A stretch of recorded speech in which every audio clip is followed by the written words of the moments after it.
Target na maparami ang produksyon ng luya upang mapabagal ang pagtaas ng presyo nito. Ang sentro ng balita mula kay Nina Oliverio ng PTV Cebu. Luya ang isa sa mga pinakamahalagang sangkap na panggisa ni Tatay Rene para sa kanilang ulam. Pero napabuntong hininga na lang siya sa presyo ng rekado. Nasa 150 per kilo na kasi ang presyo ng luya na dati ay nasa 80 hanggang 100 piso lang bawat kilo. Kaya naman, isang piraso lang ng luya ang kanyang binili sa palengke. Wala lang ko sa kilo kay mahal naman kayo.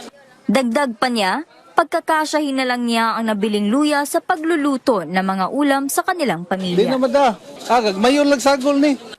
Ayon naman sa isang tendera sa Carbon Market sa Cebu City, Marso noong nagsimulang lumobo ang presyo ng luya sapagkat mababa ang supply nito. Samantala, nasa 80 pesos per kilo naman ang presyo noong Disyembre ng nakarang taon kung kailan marami-rami pang supply na kanilang natatanggap. Ayon naman sa isang magsasaka sa Cebu City, nakadepende rin sa laki ng luya ang presyo nito. Mas mura ang maliliit na luya pero sa panahong ito, purong malalaking luya na ang maaani. Atong linghod pa, barato ang presyo ato. Tag-80 lang ang kilo na 70 gani. Karon sa buwan sa May, nitaas ang presyo. Nasa 120 pesos per kilo ang kanilang farm gate price, kaya pag umabot ito sa palengke, aasahang mas tataas pa ito. Posible raw na mataas ang presyo ng luya mula Mayo hanggang Setyembre. Kuan ana, mabrato na sana siya kay na may dagan linghod.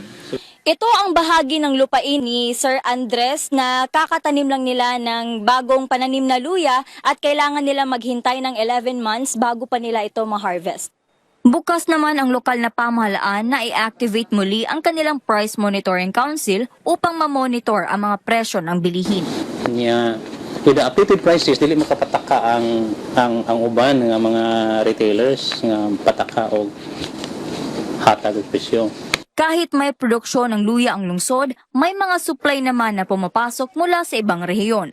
At dahil dito, sisiguraduhin nilang i-monitor na walang hoarding ng luya sa ibang mga warehouses. Coordinatas National Agency kay sila may record na sa mga warehouses bitaw atong ikuan pod patabang tani sa.